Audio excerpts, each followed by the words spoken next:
Hello students, my name is Niyati Said and thanks for watching Wikipedia word videos. My topic for the presentation is the third section of the chapter, your chemical coordination and integration. In this section of presentation, we'll be studying about the hypothalamus, which is the first endocrine gland of our body. Okay, so hypothalamus. As you know, the hypothalamus is the basal part of the diencephalon. Okay, see, this is diencephalon and this is the basal part, which is known as hypothalamus. Okay, it regulates a wide spectrum of body functions.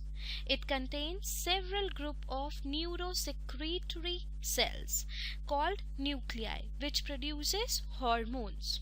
Okay, and hypothalamus as a part of brain originates from embryonic ectoderm, as embryo has three germ layers. First is ectoderm, second is mesoderm, and third is endoderm. So this hypothalamus is derived from ectoderm of the embryo cell. Okay, it forms the basal part of the diencephalon, which is a part of forebrain. This is the basal part. Okay, and that is known as hypothalamus. Hypothalamus contains neurosecretory cells that form groups called as nuclei. Okay, and your hypothalamus, it regulates a wide spectrum of body functions. It contains several groups of neurosecretory cells called nuclei, which produces hormones. These hormones, they regulate the synthesis and secretion of pituitary hormone, and that's why its name is master gland. Okay, because hormones which are secreted by your hypothalamus regulate the synthesis and secretion of pituitary hormones. Okay, however, the hormones produced by hypothalamus are of two types. First is your releasing hormone, which stimulates secretion of pituitary hormone, and second category is inhibiting hormones, which inhibit secretion of pituitary hormone. Okay, so hypothalamus is also known as master gland. Its function is that it is a boss, so that's why it is called as control center. Okay, it is attached to the roof of third ventricle near thalamus. Okay, I have already taught you about the brain structure in my last chapter, that was neural control and coordination, so please refer to that also, okay, for the better understanding. So hypothalamus, it continuously receive information on status of body system via nerve impulses. They monitor composition and temperature of blood. So this is the another function, that it monitors composition and temperature of blood. It interprets the messages received and then it evaluates, and then outgoing messages are dispatched via nerves and hormones. That means the messages that are outgoing from the hypothalamus is dispatched via hormones or nerves. Okay, it plays a role in feedback system that governs secretion of endocrine system. Okay, so this is the overview of first endocrine gland, and that is hypothalamus. So hypothalamus is very small. See, this is hypothalamus. This is your hypothalamus. This is your thalamus and this is your hypothalamus. Hypothalamus is a small but important part of the brain. It contains several small nuclei with variety of functions. As I have told you, that it contains several group of neurosecretory cells, which we call it as nuclei, and that produces hormones. And these hormones, which are produced by hypothalamus gland, regulate the synthesis and secretion of pituitary hormones. Okay, So it plays an important role in the nervous system as well as in the endocrine system. Your hypothalamus gland, which is this one, it is linked to another small and vital gland called as pituitary gland. Okay, this is your pituitary gland, which is attached, or it is linked to another small and vital gland. Okay, now what are the functions of the hypothalamus? So the function of hypothalamus can be listed as that it controls the release of 8 major hormones by pituitary gland, and that is why it is also known as master gland.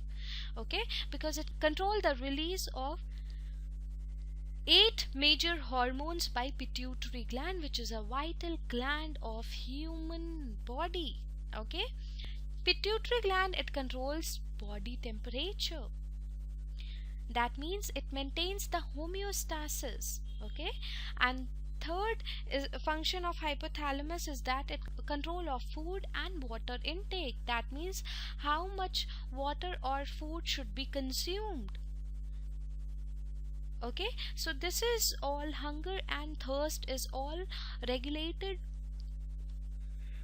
by hypothalamus. And fourth function is that it controls sexual behavior and reproduction. Okay, and fourth is that it controls daily cycle in physiological state and behavior, which is known as circadian rhythm. Okay, circadian rhythm. Circadian rhythm I'll be explaining you in detail when I'll teach you about the pineal gland. Okay, so control of daily cycles in physiological states such as wake up cycle, at what time you wake up, at what time you sleep. So these are the daily cycles in the physiological state which is influenced by hypothalamus. And mediation of emotional response or response to the stress, it is all these all the functions of the hypothalamus. Okay, that means it plays a vital role in your body. Okay, now as we know that hypothalamus is a basal part of the diencephalon, which is a part of forebrain, and it regulates a wide spectrum of body functions. Okay, it contains several group of neurosecretory cells, which we call it as nuclei, and these nuclei, they produce hormones of the hypothalamus. Okay, and these hormones, they regulate the synthesis and secretion of pituitary hormones, and that's why it is known as master gland. However, the hormone produced by hypothalamus are of two types, and which are those releasing hormone and inhibiting hormone.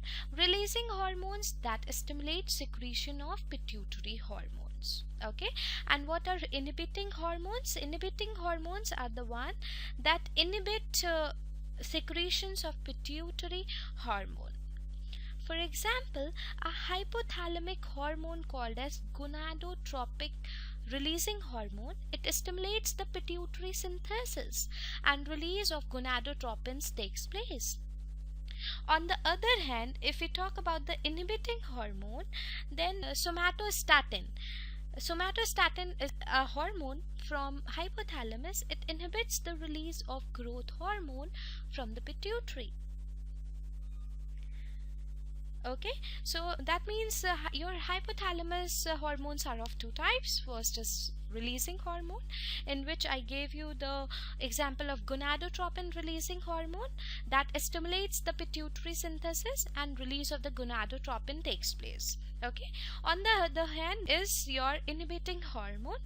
An example I gave you is somatostatin from a hypothalamus, which inhibits the release of growth hormone from the pituitary. Okay, so these are the two hormones which are produced by hypothalamus, and they are categorized into two categories, and they are releasing hormones and inhibiting hormones. Okay, And these hormones, they reach the pituitary gland. As I said, that the pituitary gland, it is influenced by the hypothalamus hormones.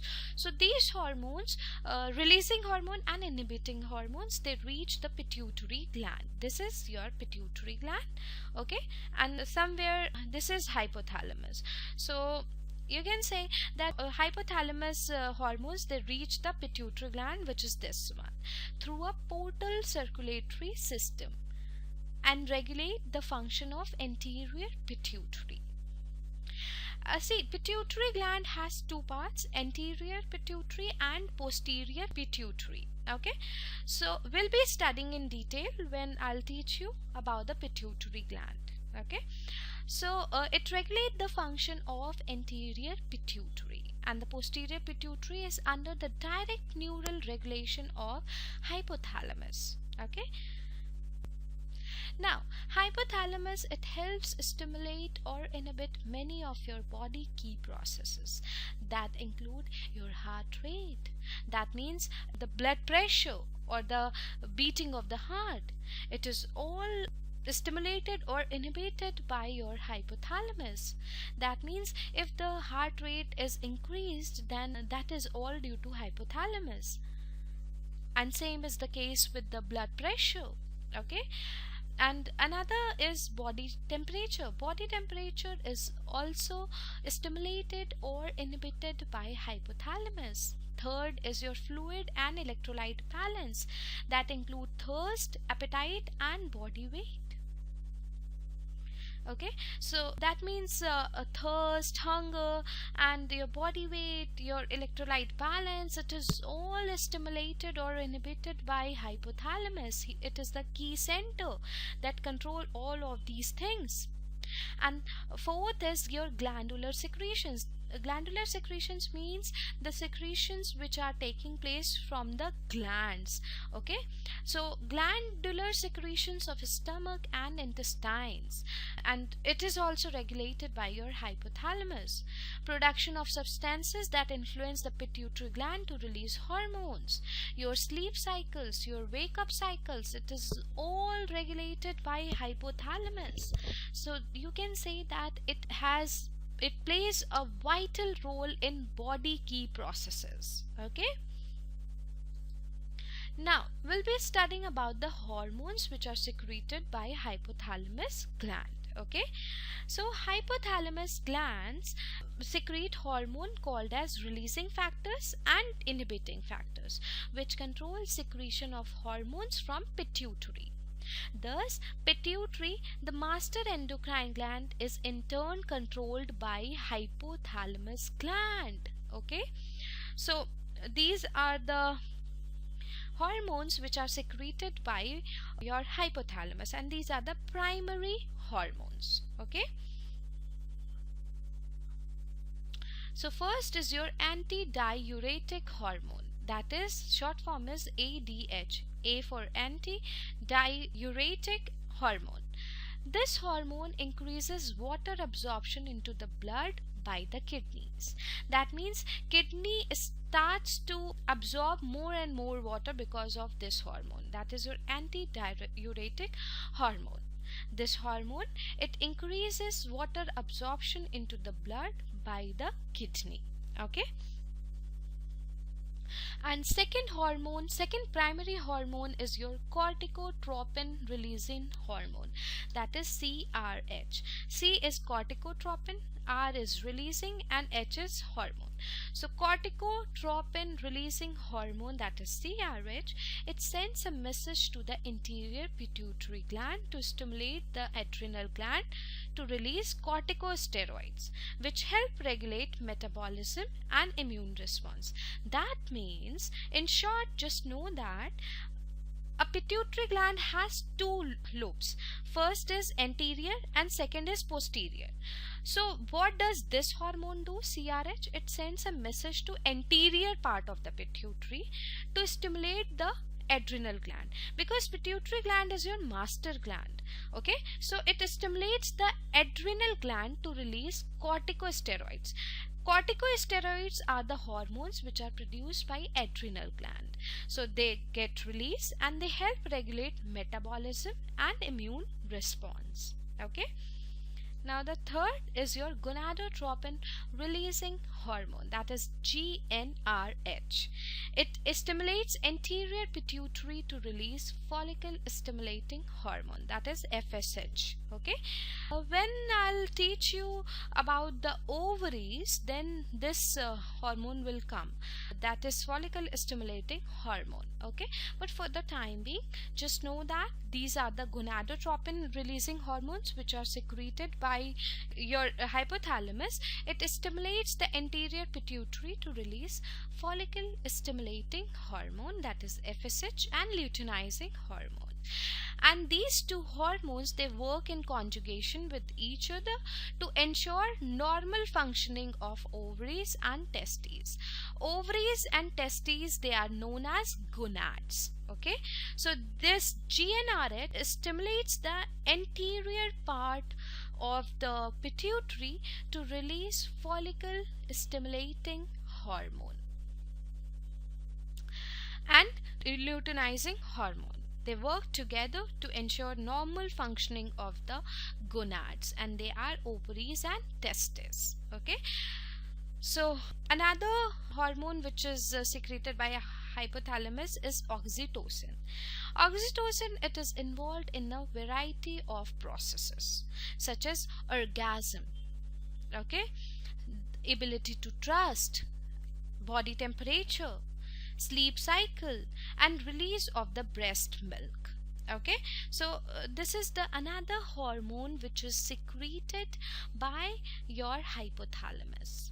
Okay, that is your oxytocin. Oxytocin, they help in another variety of processes such as ability to trust. That means when you trust someone, this is all due to the hormone which is secreted by the hypothalamus, and that is oxytocin. Your sleep cycles, your temperature of the body maintenance, and release of the breast milk at the time of delivery, it is all regulated by this hormone, and that is oxytocin, which is secreted by your hypothalamus. Okay. Another hormone is prolactin releasing hormone and prolactin inhibiting hormones. See, I taught you that hypothalamus releases two types of hormones. First is releasing hormone and second is inhibiting hormone. So this is another type of the hormone which is secreted by hypothalamus, and it has two categories, releasing category also and inhibiting category also. So PIH means prolactin inhibiting hormone. It is also known as dopamine. Okay. And PRH means prolactin releasing hormone. It prompts the anterior part of the pituitary to stimulate breast milk production at the time of delivery through the production of prolactin. Okay, that means with the help of prolactin, your PRH, that is prolactin releasing hormones, it prompts the anterior part of the pituitary to stimulate breast milk production. Conversely, that means PIH, that is your prolactin inhibiting hormone, it acts just opposite. It inhibits prolactin and thereby milk production. Okay. And another category is your thyrotropin releasing hormone, that is your TRH. TRH means thyrotropin releasing hormone. It triggers the release of thyroid stimulating hormone, that is TSH, which stimulates release of thyroid hormones which regulate metabolism, energy, growth and development. Okay, that means when I say releasing hormone, that means it stimulates the release of thyroid hormone. And what is thyroid hormone? It is TSH, that is thyroid stimulating hormone. Okay, that regulate metabolism, your energy, your growth and development. Okay. Now another type is your growth hormone releasing hormone and growth hormone inhibiting hormone. Okay, Your growth inhibiting hormone is also known as somatostatin. Okay, GnRH. And what does GHRH do? GHRH means growth hormone releasing hormone. It prompts the anterior part of the pituitary to release growth hormones. Okay, whereas GHIH, that means growth hormone inhibitory hormone, it has opposite effect. It just inhibits the release of growth hormone. In children, GH is essential for maintaining a healthy body composition. Okay, and in adults, it helps healthy bone and muscle mass and affects fat distribution. Okay. Now, question may arise in your mind: what could go wrong with my hypothalamus?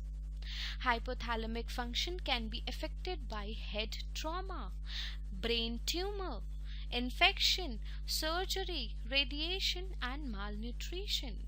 It can lead to disorders of energy balance and thermoregulation. Disorganized body rhythms, such because regulates the circadian rhythm, as I have told you, that it regulates the wake up and the sleep cycle of humans. So if hypothalamus something goes wrong with the hypothalamus, then disorganized body rhythms may take place, insomnia may take place, and the symptoms of pituitary deficiency due to loss of hypothalamic control may take place. Okay, now pituitary deficiency. Pituitary deficiency is known as hypopituitarism. That means ultimately it causes a deficiency of hormones produced by the gonads. Gonads means ovaries and testes. Your adrenal cortex. Adrenal gland has two parts. One is cortex and another is medulla. So adrenal cortex, thyroid gland, as well as loss of growth hormone. Okay. And what about when antidiuretic hormone lack take place? Then lack of antidiuretic hormone production by the hypothalamus causes diabetes insipidus. Okay, but what does it cause? It causes diabetes insipidus. In this condition, the kidneys are unable to reabsorb water, because antidiuretic hormone, what does it do? It absorbs more and more water. It stimulates kidney to absorb more and more water. So in this condition, when lack of antidiuretic hormone is there, then it causes diabetes insipidus, and in this kidneys are unable to reabsorb water, which leads to excessive production of dilute urine and very large amount of drinking. Okay, because when kidneys are unable to reabsorb water, then it is understood that excessive production of dilute urine will take place, and very large amount of drinking will take place, because kidneys are unable to reabsorb water. So that means human will have to intake more and more amount of water. Okay, so this was all about hypothalamus. In my next section of the presentation, that is fourth section of the chapter, chemical control and coordination, will be studying about the pituitary gland. It is also known as hypophysis cerebri. So till then, stay tuned and keep watching Edupedia Word videos.